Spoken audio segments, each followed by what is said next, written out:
Hello and welcome everyone. Today we are going to study intermediate positive pressure breathing.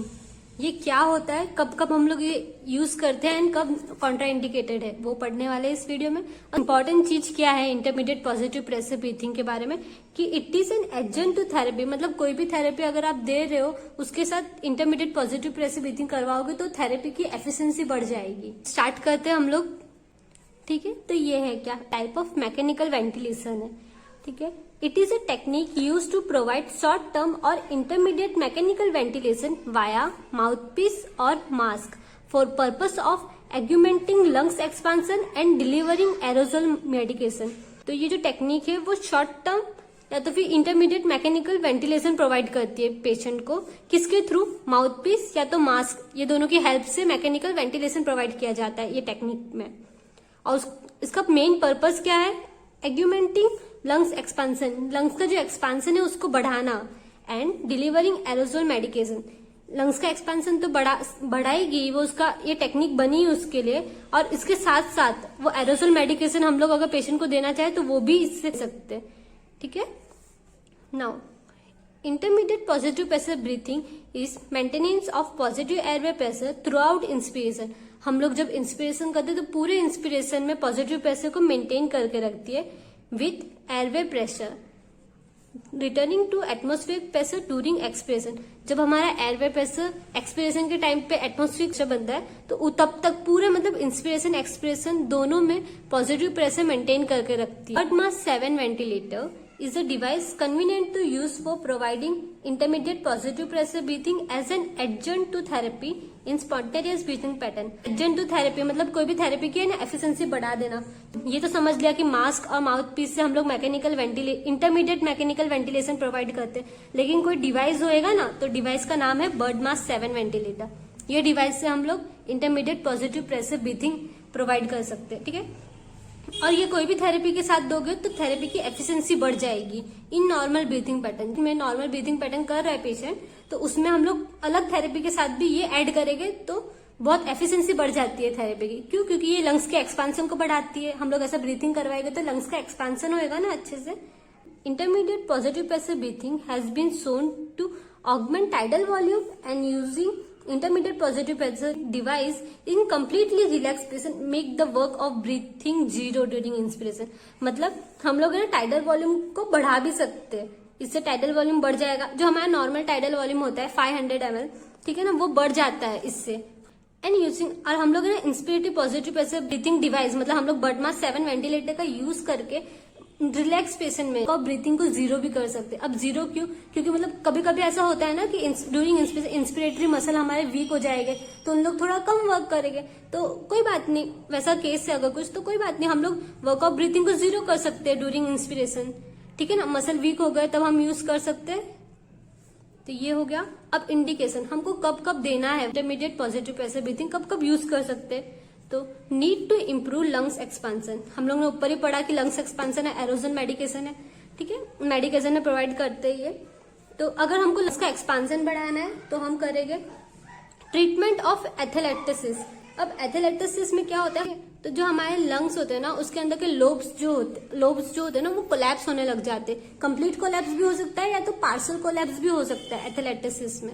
ठीक है, तो अब collapse मतलब छोटे होने लग जा रहे, कोलैप्स हो रहे तो उस टाइम पे हम लोग को एक्सपांशन करना पड़ेगा लंग्स का. इसके लिए हम लोग ये टाइप ऑफ ब्रीथिंग करवाएंगे.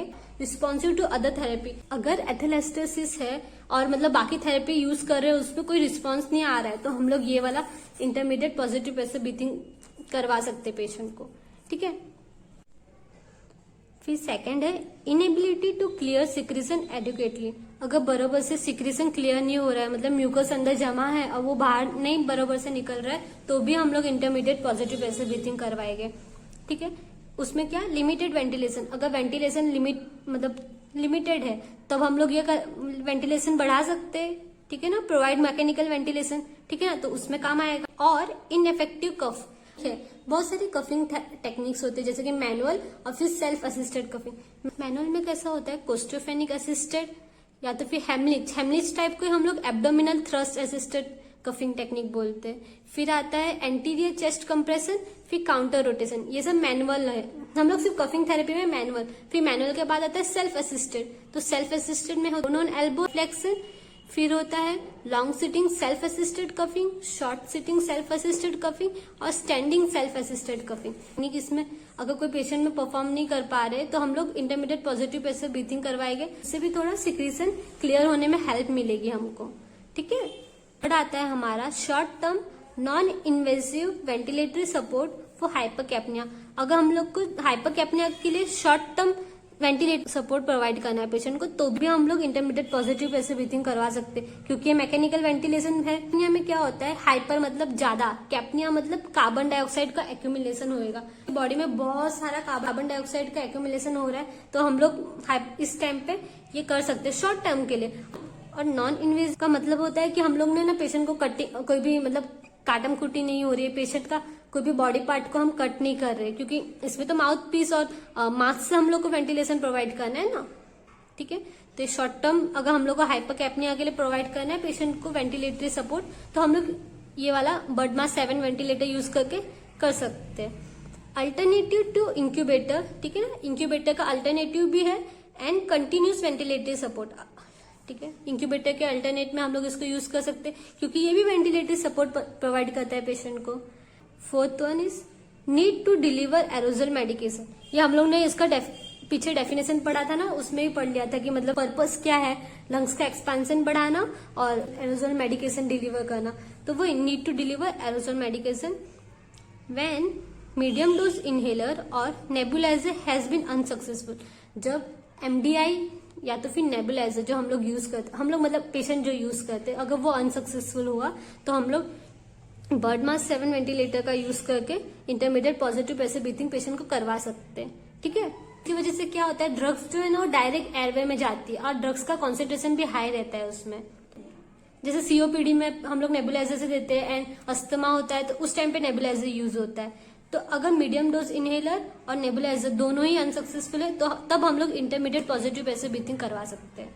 ठीक है, patient with ventilatory muscle weakness और फटीग, क्योंकि हमने पीछे ही देखा कि ये ना वर्क इंस्पिरेटरी मसल का वर्क ही जीरो कर देता है। तो इसमें वही लिखा है कि अगर मसल वीक है या फटीग मतलब थक गए हैं तो हम लोग क्या करेंगे, ये ब्रीथिंग करवाएंगे तो मतलब वर्क ऑफ ब्रीथिंग जीरो होएगा, प्लस ब्रीथिंग होती रहेगी, है ना।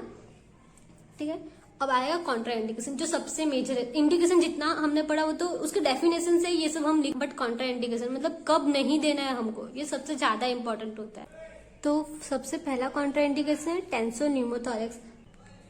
टेंसोन्यूमोथोरेक्स में क्या होता है, जो हमारा जो प्लूरल स्पेस होता है ना उसमें पॉजिटिव प्रेशर में एयर फंस जाती है।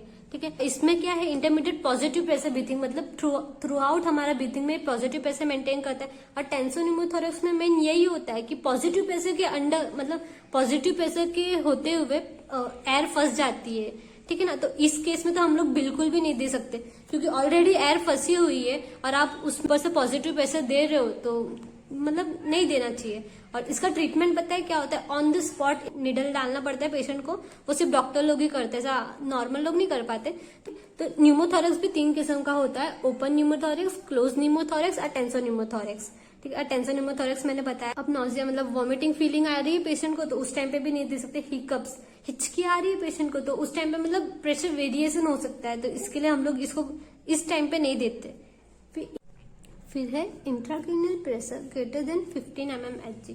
हमारा एनल प्रेशर है वो नॉर्मल है 7 to 15 mm, और इसमें लिखा है कि अगर ग्रेटर 15 mm से ज्यादा है, सुपाइन एडल्ट में नॉर्मल 7 to 15 mmHg है मर्क्यूरी, तो अगर मतलब वैसे ही ज्यादा है, नॉर्मल ज्यादा है, तो मतलब हम लोग ऊपर से पॉजिटिव प्रेशर ब्रीथिंग करवा रहे तो और वो ज्यादा बढ़ेगा। और जब इंट्राक्रेनियल प्रेशर 15 mmHg से ज्यादा हो जाता है तो क्या होता है, सीजर्स हो सकते हैं पेशेंट को, स्ट्रोक आ सकता है, इवन कोमा में भी जा सकता है, और कोमा से भी खतरनाक डेथ भी हो सकती है पेशेंट की।